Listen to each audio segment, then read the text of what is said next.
What if I told you that the games you love to play almost became illegal? All because of a heated debate that lasted over a decade. Video games, especially those containing graphic or violent content, were rising in a major topic of discussion that almost got them banned. Many were quick to judge these violent video games as the reason for delinquent activities among adolescents. Video game violence has been depicted to cause malicious behavior. However, this publicity is based on false information. Video games affect people differently based on pre-existing factors. Video game analysts Cowart and Quant stated that habits of this audience are diverse and player preferences differ, quoted from their 2016 book which addresses the debate on video game violence. Many external factors come into play when psychology is involved. Various habits or preferences that develop over time can contribute to video game effectiveness. Since everyone is different, mentally or physically, games affect them differently depending on their past experiences. These games have various impacts on each individual player, just as every player reacts differently to each game. Douglas Gentile, professor of psychology at Iowa State University, in response to the controversy surrounding the violent gaming debate, he says, the same game can have both positive and negative effects at the same time. This quote was stated in his 2011 online article about the effects violent games have on many levels. There's a perceived view on games from both ends of the argument that ultimately come to one conclusion: that video games are either positive or negative, which isn't necessarily true, but it's not wrong. There are many reasons why someone might do something. Actions are determined by many factors that largely include life experiences, mental well-being, and personality, all things that change how games can affect them. Violent video games are not the problem.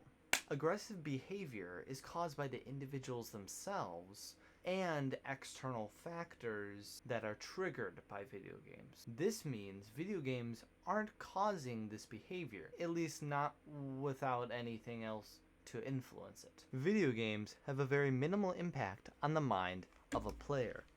Christopher J. Ferguson, a co-chair of psychology at Stetson University, ran several experiments to uncover the true impact of video game violence on the human mind. The measurable data recorded represents a lower overall effect size of 0.15, which is the heart rate of the user after they started playing the game. Ferguson states that compared to the data found in meta-analysis of television violence, these results are considerably weaker. The evidence collected from Ferguson's research falls right in line with the experiments that tested avid players of violent video games. In testing, signs of increased heart rate did occur, however, behavioral or emotional responses were very minimal. The 3 tests that were taken resulted in similar outcomes that prove video game violence may have an effect, but not a significant one, especially when compared to television violence, which receives no concern from the public. Psychologist Professor Craig Anderson spoke out about the common myths in the debate of gaming violence. In his 2003 myth-busting article, he attempted to downgrade the scientific discoveries that disproved his argument against games, claiming that empirical facts put in broader contexts make them more understandable and convincing, especially one that has been tested. Anderson presents a counterclaim to researchers like Ferguson, who provide numerical evidence which properly support their reasoning, in agreement with violent video games. Anderson claims that empirical facts are being taken out of context and manipulated to persuade their audience into believing it is 100% true.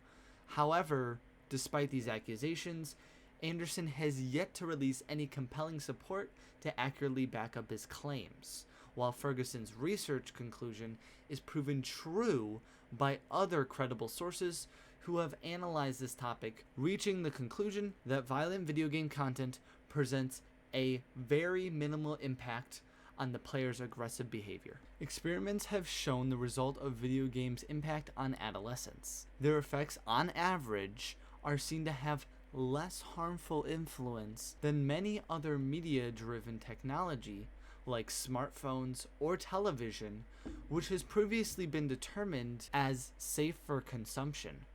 Although video games can overall have small effects over time, this effect does not meet expectations that video games often get accused of.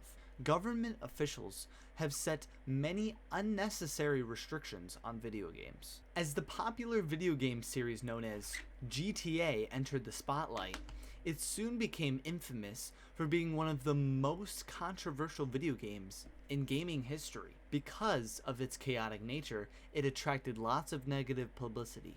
This GTA game was condemned because the mayor deemed it too violent for use. However, these restrictions are outrageous and unnecessary because he never officially evaluated the game. Otherwise, he would have known that the game didn't actually have the features that he banned him for. This ignorance shows that officials are prejudiced against violent video games, and unfortunately, this allows them to make irrational decisions based on their assumptions. Luke Winkie, a contributing writer for IGN, published an article that focused on the changes developers of GTA had to make to their game because of the video game regulations that were put in place by governments. He explains Rockstar had to edit the version of GTA 3 to fit Australian regulations, which forced them into toning down the gore significantly, just to let them sell the game. The developers of violent video game GTA 3 were required to change their game significantly just to sell the product in Australia. This limits access to their audience, forcing them to alter their games so they can get their product in the hands of their consumers, restricting company freedoms in distribution of their product as well as the customer freedoms.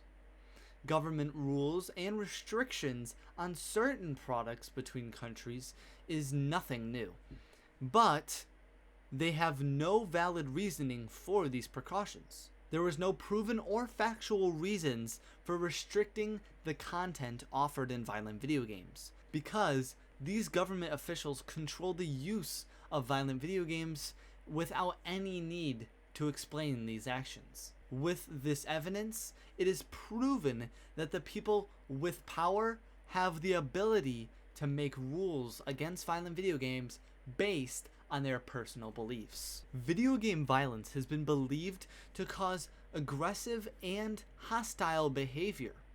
However, this is just a common misconception. The negative publicity that violent video games received was based on false information that spread like wildfire, causing many to believe that video games with violent content are the main cause for a rise in aggressive behavior.